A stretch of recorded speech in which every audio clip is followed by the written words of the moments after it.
What's up, gangsters? It's a fine fall afternoon, and how about a little bit of a tutorial? Now, this one, it's long and boring for like 4 out of 5 of you guys, but it was a request. Somebody asked me to show how I remove detail from molded parts. You know, molded in things like pipes, cables, wires, that sort of thing, so that I can replace them with something of my own choosing. So, here we go. Here's like 20 minutes of how I do that.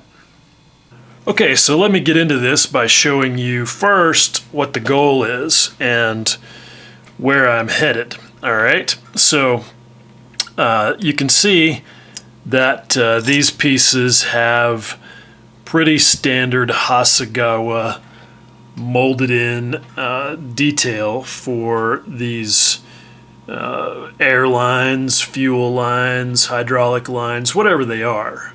And you know, that's okay in some places. Like on this floorboard piece, I probably will just choose to leave those there because they're clear down in the bottom. They mostly get looked at directly from above, and there will be some, you know, some dirt and things going on there. So those will probably be okay. But on the side walls of the cockpit, you've got things like these actuator rods coming out of that lever-looking gizmo right there, and then some electrical connections and so forth that, you know, they're molded in, the way that they have to be, given the limitations of injection molding. So I can't fault Hasegawa for doing that unless they want to just make them as separate pieces, which of course would be nice, but that's not Hasegawa's style. Anyway, looking at those from above, they're just not going to look good. No matter how well you paint them, they're just going to be obvious fakes. So those are gonna have to go. And what I will ultimately be shooting for is to get all of it kind of smoothed off and leveled off like this piece, so that I can come back and add new detail later. This thing had several of the same type of features running right along here, along the bottom. A couple of pretty fat pieces of conduit, whatever you want to call it. There were some sticking out of this little mechanism here.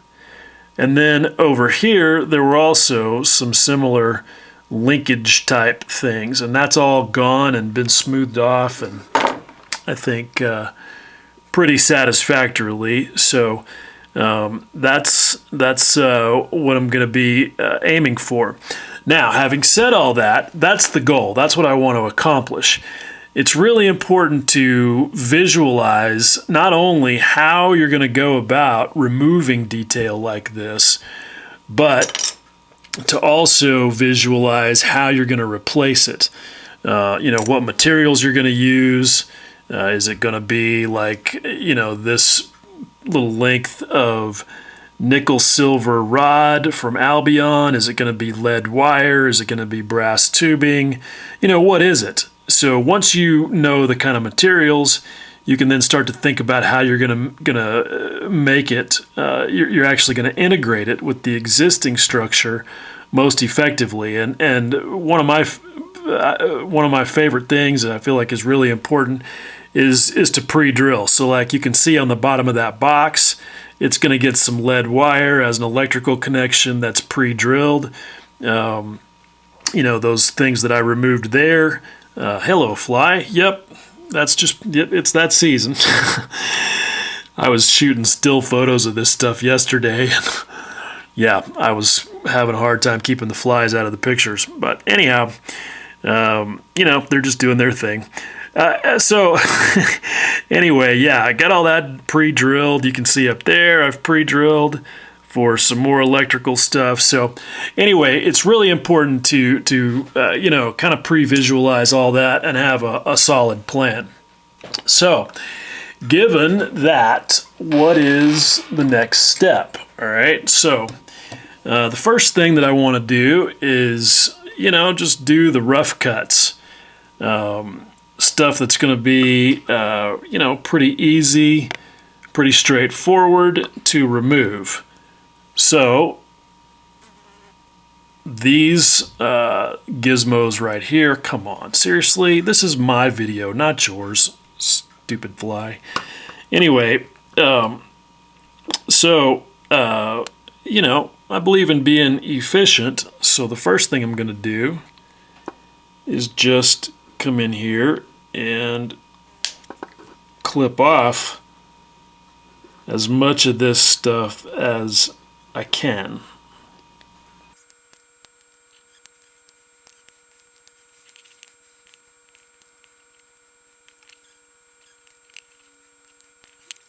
Okay, now, what you don't want to do is remove the wrong thing.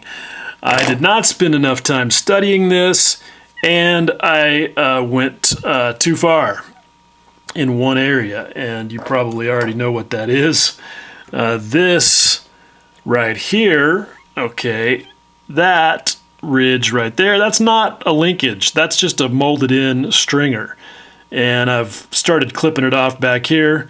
And that's definitely a screw up, but I mean, as screw ups go, that's pretty minor, because what I'll do is just go ahead and remove that and then replace it with a piece of evergreen. So no big deal. I wish all of my screw ups were that minor.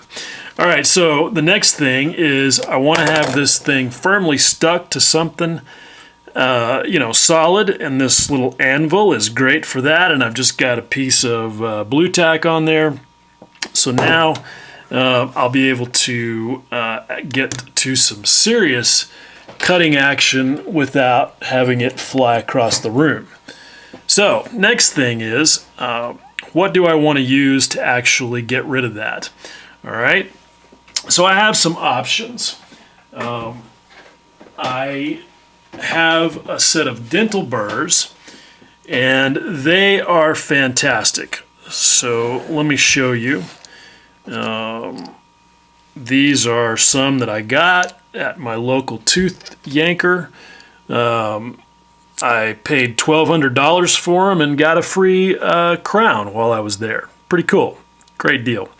Anyhow, you can see what I've got there. I've got a ball cutter there on the bottom. Then there's just a carbide burr that's cone shaped. Then I've got that cutter, whatever you call that, that tapered looking thing. Then there's a ball shaped carbide and another cone shaped carbide. All of these are super, super handy. And I use them, of course, in my Proxxon EF50 micromote that I've got connected to a foot switch. So I can hold with one hand, or both hands, and just kick the switch on with my foot. It's not a speed control, it's just a switch, but that's okay. And this bit that's in here is also an actual cutter. And you can see it's kind of it's not exactly a cylindrical shape. It's kind of got a reverse taper on it, but it's flat on the bottom. So, having said that, now I could use what I've got here, but again, I believe in being efficient, and so I'm going to switch over to a different burr so that I can get this done a little bit faster, and that is going to just be this standard cutter right here. And this thing works really good. Now, one thing that you guys may be asking is like, wait a minute, you're spinning it super fast. Like right now, I'm spinning it at about 17,000 RPM. And pretty much the slowest this thing goes is like 5,000. There's some debate about that. I think that's what it says in the user's manual, but anyway, whatever it is, people say, oh, it's 5,000 RPM, that's going to melt plastic. And that's really a myth. I've even got a video about that subject. The deal is, you're not going to melt anything unless you are using the wrong tool, or the tool you're using is very dull and is actually not cutting, or you're just being ham-fisted and pressing too hard, because the reason that it starts to melt the plastic is because you're creating friction as opposed to slicing little shavings off. So as I'll show you here momentarily, don't believe in the whole 5,000 RPM thing. It's just silly. Just get good tools and use good technique, and you'll be fine. So that being said, I am now going to get rid of these things that I've sort of started on, as well as the ones that I couldn't actually get to with clippers that are here in the middle.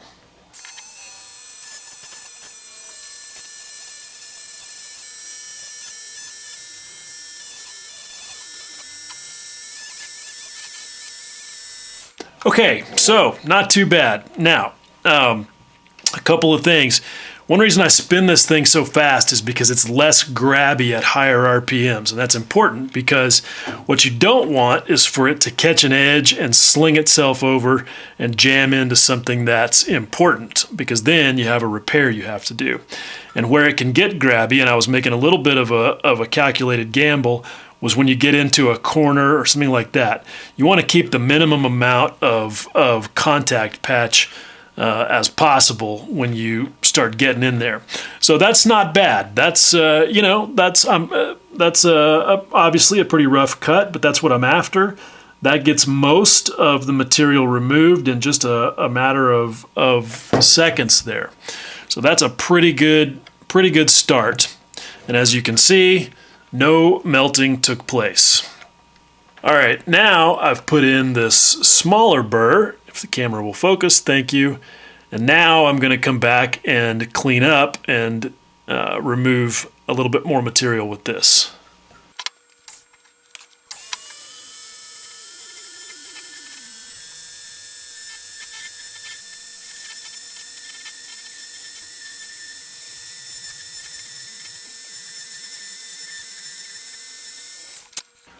All right, so there we go. That's got most of that pretty well removed. Now, hopefully you noticed an important thing.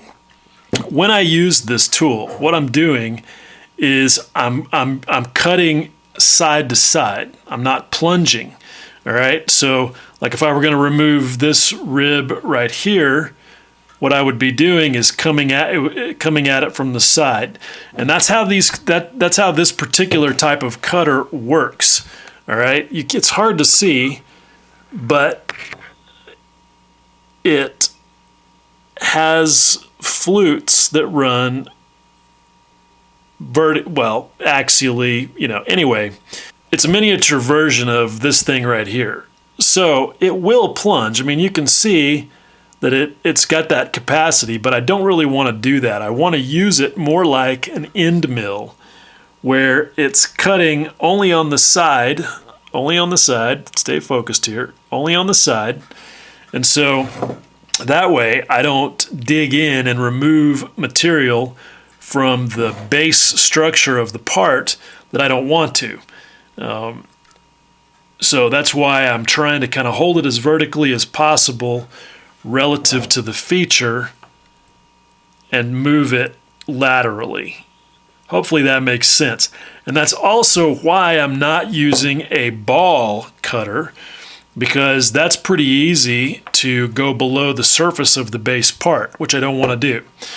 I mean, if I do, it's not a disaster. It's just, again, it's repair that I'm going to have to do. All right, so now that I've got all my rough cuts taken, okay, what's the next step? All right. Now, there's a couple of different approaches that I could take here, but they all involve hand tools.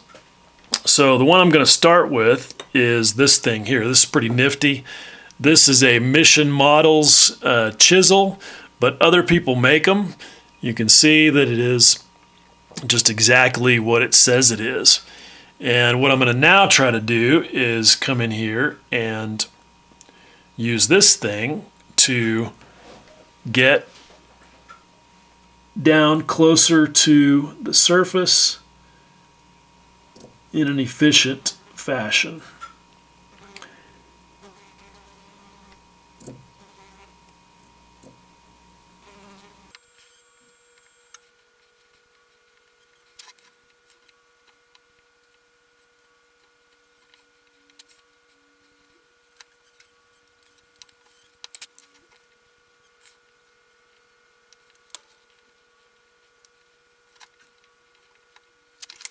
Okay, so that's pretty good. That's the next step done. And hopefully you guys, you're probably seeing the corner of my Optivisor intruding on the camera. Hopefully when I go back and edit this, it won't be completely blocking out what I'm trying to do. But you can see there now what the condition of the surface is. Not too bad. And again, I'm being careful not to dig in. All right, so next step is just adzing. And for this is my favorite tool. All right, this is just a number 15 scalpel blade, and it's great because it's got that rounded point. It's basically a miniature of a number 10 X-Acto or of this number 22 scalpel blade. And I'll use this sometimes as well, but for this kind of work, smaller just works better. And all I'm going to do is get in here and start working the surface down with the edge of the blade. And this is a really good technique because it leaves a pretty smooth finish. And it's taking only a little bit of material at a time, so it's easy to stay in control. But you definitely can start to dig into the base surface here. So just have to sneak up on it.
Okay, so there we go. That's the next step completed, and you can see that things are getting progressively cleaner. Okay, so I was going to show you the next step there, but I screwed up and forgot to hit record. So I've kind of gone through it to get it to where it looks like this, and it's not caught on camera. But basically what I've done there is used two of my favorite tools for this type of thing, all right? This is just a piece of Infini sanding sponge that I have in these gripper tweezers, and I think this is probably 600 grit, which is pretty good for basic plastic work. And then I've got this, which is one of two types of fiberglass pencils. The other type is has a larger, softer set of bristles, and it's good for not much, except I use it for paint chipping a lot. This thing, on the other hand, has very stiff bristles, and it will eat plastic. So I don't use it any more than I have to. But where it comes in really handy is in places where the gripper tweezers won't work. All right, these are great for an area like this, where it's easy to get to. And, you know, this happens, this sands out pretty quickly, and this is an acceptable finish to get some primer. And you know, it doesn't have to be perfectly polished out. You have to keep in mind, always remember whatever it is that you're going to cover this up with when you go back and add the new detail. But anyway, this thing is great for areas like right in here where I can't get to with my little sander. It's brilliant for that. But again, it is aggressive, so you know, you don't want to press super, super hard, just enough to smooth things out. So that has things pretty well cleaned up. Not perfect. I can see now a couple of places where I still have an uneven surface. And I just don't want to leave any high or low spots that are noticeable enough to like catch a wash or anything like that. So I'm just going to take care of these little bits, and then I'll show you one more trick.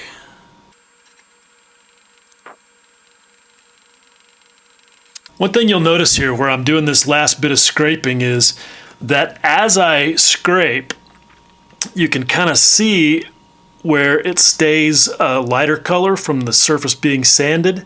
And I'm using that as kind of a diagnostic to tell me where the low spots still are. And, you know, it's the same as if I had primer on here. And what I'm trying to do is go across those to help level those out a little bit more effectively.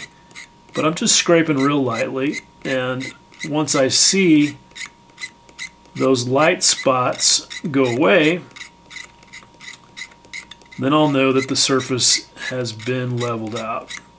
And I'll come back just like that with some sandpaper, and I should be in good shape.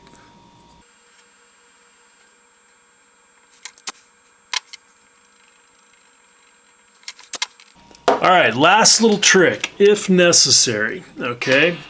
If you are still seeing some little fuzzy areas where it's not perfectly smooth, like right here on the edge of this rib, okay?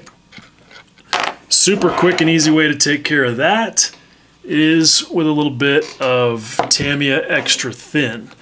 And you don't have to flood the area, just get a little bit on the brush and just go along and go over that, and it will instantly melt any little fuzzies that are left there, and you'll have a really nice clean surface that you can then evaluate to see if you're ready to go on to drilling it or priming it or whatever it is you need to do next.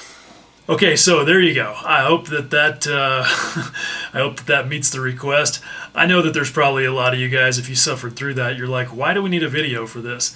And just keep in mind that this is the sort of thing that not all model makers have done, and that, you know, some guys out there may be intimidated by tackling this because they just don't, you know, can't envision a good way to get this unwanted detail smoothly out of their way, and nobody's ever really showed them. So I hope that you know, it's at least useful. And yeah, I get that it was 20 minutes long, but I spent like an hour actually doing the work.